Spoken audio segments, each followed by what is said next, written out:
வணக்கம் உறவுகளே. மீண்டும் ஒரு முக்கியமான தலைப்பினூடாக நாங்கள் உங்களை சந்திக்கிறோம். இதுவும் ஒரு அரசியல் பதிவு. அதாவது கனடாவினுடைய புதிய பிரதமர் இன்று என்று சொல்லப்படுகிறது மே 6, 2025 வாஷிங்டன் டிசியிலே வெள்ளை மாளிகையிலே சந்தித்து டொனால்ட் ட்ரம்போடு கலந்துரையாடி இருக்கிறார்கள். மனம் திறந்து பேசியிருக்கிறார்கள். என்னத்தை பற்றி பேசியிருக்கிறார்கள் என்பது அமெரிக்கர்களுக்கு முக்கியமான விடயம்.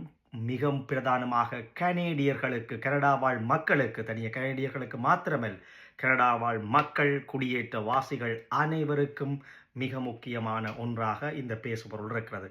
என்ன பேசினார்கள், எப்படி பேசினார்கள், வாக்குவாதம் நடந்ததா, காரசாரமான விவாதங்கள் நடந்ததா என்பதை இதனூடாக பார்ப்போம். மீண்டும் ஒரு முறை வணக்கம். இன்றைய தினம் மே 6, 2025. நேற்றைய தினம் மே 5, 2025 கனடாவினுடைய அரச விமானத்திலே வந்து மார்க் கார்னி அவர்கள், பிரதமர் மார்க் கார்னி அவர்கள் வாஷிங்டன் டிசியை சென்றடைந்திருந்தார். அவருக்கான வரவேற்பு, செங்கம்பள வரவேற்பு அளிக்கப்பட்டிருந்தது. இன்று மே 6 உத்தியோகபூர்வமாக வெள்ளை மாளிகையினுடைய வாசலிலே வைத்து டொனால்ட் ட்ரம்ப் அவர்களினால் உத்தியோகபூர்வமாக அவர் வரவேற்கப்பட்டு வெள்ளை மாளிகைக்குள் அழைத்து செல்லப்பட்டு அங்கே உத்தியோகபூர்வ அரச பேச்சுக்கள் இடம்பெற்றிருக்கின்றன. அதனுடைய விஷயங்களை விரிவாகவும் சுருக்கமாகவும் உங்களுக்கு தொகுத்து தர விரும்புகிறேன்.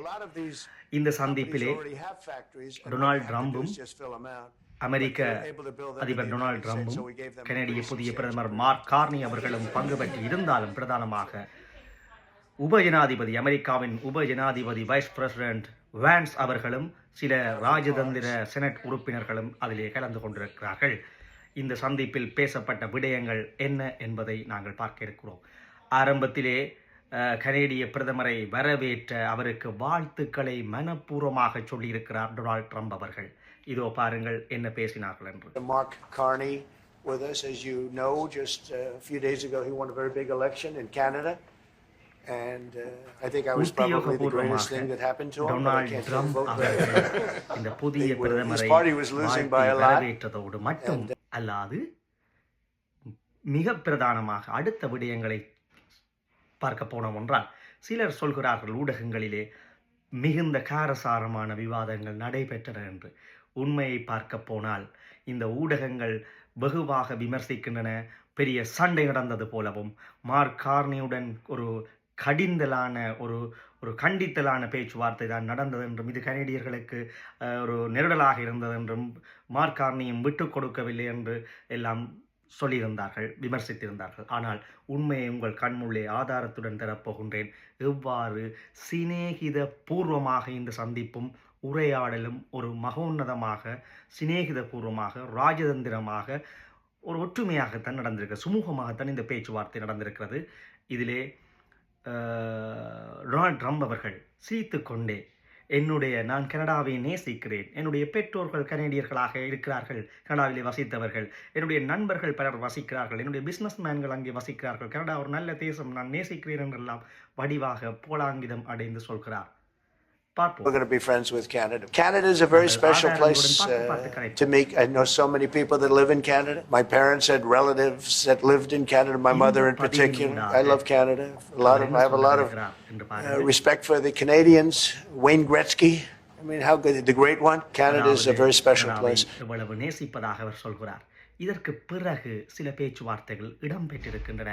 அதாவது கனடாவை 51வது மாநிலமாக நாங்கள் இணைக்கப் போகிறோம் என்ற விடயத்துக்கு வருகின்ற பொழுது மார்க் கார்னி அவர்கள் உறுதிபட சொல்லியிருக்கிறார், நாங்கள் தேர்தலிலே கனடா நாட் ஃபார் சேல் என்று அறிவித்திருக்கிறோம், அதன்படிதான் நாங்கள் ஒழுகுவோம். எங்களுடைய விஞ்ஞாபனத்தை பார்த்திருப்பீர்கள், எங்களுடைய பிரச்சாரங்களை பார்த்திருப்பீர்கள்.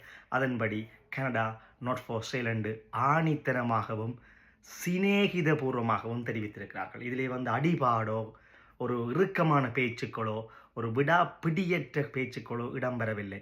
சுமூகமாக டொனால்ட் ட்ரம்ப் உன்னுடைய பேச்சிலே அதற்கு சுமூகமாகவும் புத்திசாதுரியமாகவும் நாங்கள் இந்த கனடா வந்து ஒருவருக்கும் விற்பனைக்கு அல்ல, நாங்கள் சுதேசமான ஒரு நாடு என்று சுமூகமாக அறிவித்திருக்கிறார். அதன் பின்னர் இது இழுபட்டு இடியப்ப சிக்கல் போல இந்த பேச்சிலேயே அவர்கள் குமரவில்லை, அதையே விட்டுவிட்டார்கள். அதற்கு பிறகு இந்த டெக்ஸ் பற்றியான பேச்சுக்கள் நடந்திருக்கின்றன, அதற்கு சாதகமான பதில்களும் வழங்கப்பட்டிருக்கின்றன. சிலது எதிர்காலத்தில் அதற்குரிய சாதகமான நடவடிக்கைகள் இடம்பெறலாம், சிலது இறுக்கமான டெக்ஸ் கொள்கைகளும் எடுப்பதற்குரிய வாய்ப்புகள் இருக்கிறது. அதை நாங்கள் பிறகு இன்னும் ஒரு பதிவுக்கால பார்ப்போம் என்ற பதிவு நீளக்கூடாது. அடுத்த விடயம் என்னென்றால், மார்க் கார்னி அவர்களுடன் இந்த நாங்களும் நீங்களும் ஒரே எல்லையிலே இருப்பதும், நாங்கள் அதாவது வந்து கனடாவும் அமெரிக்காவும் ஒரு பாரம்பரிய தொடர்பை வைத்திருக்கிறோம், ஒரே எல்லைக்கோட்டிலே இருக்கிறோம், எங்களுக்கும் உங்களுக்கும் இடையிலே எக்கனாமிக்கல் ரீதியான கலாச்சார ரீதியான இராணுவ பாதுகாப்பு தொடர்பான தொடர்பாடல்கள் பரஸ்பர ஒற்றுமைகள் இருக்கின்றன, அதையெல்லாம் நாங்கள் கட்டி காக்க வேண்டும் என்று கதைத்திருக்கிறார்கள். இதிலே அடிபட்டதாக ஒன்றுமே தெரியவில்லை, நல்ல சுமூகமாக நடைபெற்று முடிந்திருக்கிறது. உள்ளூர் ஊடகங்களும் வேறு ஊடகங்களும் ஏதோ மோதல் நடந்தது போலவும் சுமூகமான பேச்சு இடம்பெறவில்லை போன்ற ஒரு பூதாகாரத்தை வெளிப்படுத்தி நிற்கிறார்கள். இதிலே பேச்சுவார்த்தை முடிந்து வெளியேறிய பொழுது வெள்ளை மாளிகையிலே அதற்கு முன்னால் அந்த வளாகத்திலே வைத்து மார்க் கார்னி அவர்கள் ஊடகவியலாளர்கள், சர்வதேச ஊடகவியலாளரை சந்தித்திருக்கிறார். அவருடைய கேள்விகளுக்கு ஆங்கிலத்திலும் சரி பிரெஞ்சிலும் சரி சரளமாக பதிலளிக்கிறார். உடனடியாகவே பொருளாதார விடயங்களுக்கு முக்கியத்துவம் அளித்து பதிலளித்திருக்கிறார். என்ன சம்பாஷணைகள் இடம்பெற்றது என்பதை விளங்கப்படுத்தி இருக்கிறார். அதிலே பொதுவாக எக்கனாமிக்கல் ரீதியான குரோத், ரெண்டு பேரும் பொருளாதாரத்திலே சேர்ந்து இயங்குவது பற்றியும், தங்களுடைய இரு நாட்டினுடைய பாதுகாப்பு பற்றியும், அதாவது வந்து ஆர்டிக் வலயம் பசிபிக் வலயங்களில் வந்து எப்படி பாதுகாப்பாக இயங்குவது, தங்களுடைய பாரம்பரியமாக இருக்கிற இரு நாட்டினுடைய பாதுகாப்பு தொடர்புகளை இன்னும் பலப்படுத்துவது போன்ற விடயங்களை கதைத்திருக்கிறார்கள். இதிலே மிக முக்கியமான விடயம் என்னவென்றால் டேக்ஸேஷன், இந்த பொருளாதாரத்திலிருந்து மீள்கிறதுக்காக டேக்ஸை பற்றி கதைத்ததையும் சொல்லியிருக்கிறார்.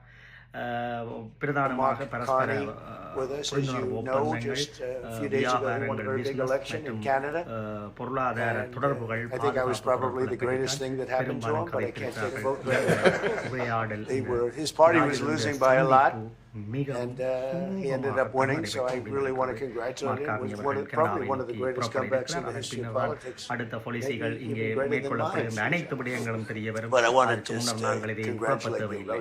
இதிலே நாங்கள் பல பேர் எதிர்பார்த்த விடயம் என்னென்றால், இந்த அமெரிக்காவுடன் நடைபெறுகின்ற இந்த சந்திப்பிலே அமெரிக்க கனடா போர்டருக்கு இடையிலே வார அந்த பாதுகாப்பில் வந்து குடியேற்றவாசிகளினுடைய பரிமாற்றம், அகதிகளோ வேறு யாரோ குடியேற்றவாசிகளுடைய பரிமாற்றங்கள் அமெரிக்காக்களால் கனடாக்கில் வந்தா என்ன மாதிரி, கனடாவிலிருந்து அமெரிக்காக்கில் போய் பராமரிக்கிற இந்த விடயங்கள் என்ன, அல்லது குடியேற்றவாசிகளை நீங்களும் குறைக்க வேணும், அவர்கள் சட்டவிரோதமற்ற குடியேற்றவாசிகளை நீங்களும் அனுப்ப வேணும் என்ற எந்த விதமான உரையாடல்களும் இடம்பெறவில்லை என்பது ஹைலைட்.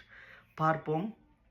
இந்த அரசியல் நகர்வுகள் கவனமாக இருக்க வேண்டும். ஏனென்றால் அல்பர்ட்டா பிரிந்து போகிறதுக்குரிய ரெபரண்டத்தை உருவாக்கி பெரிய விமர்சனத்துக்குள்ளாகி கொண்டிருக்கிறது. மக்கள் அல்பர்டன்ஸ் வந்து போராட்டங்கள், சில பேர் பிரிந்து போக வேண்டும் என்று சொல்கிறார்கள், சில பேர் போகக்கூடாது என்று அங்கு போராட்டங்கள் நடந்து கொண்டிருக்கின்றன. அதன் மத்தியிலே மார்க் கார்னி அவர்கள் அமெரிக்க அதிபரை சந்தித்திருக்கிறார்.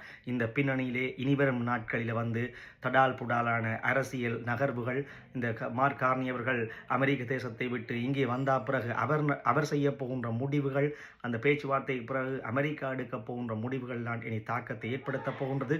பொறுப்போம், அவதானிப்போம், மீண்டும் அலசி ஆராய்வோம். தொடர்பிருங்கள். யூடியூப் தளத்தினூடாகவும் இந்த தளங்களினூடாக ஃபாலோ செய்து கொள்ளுங்கள். நன்றி, வணக்கம்.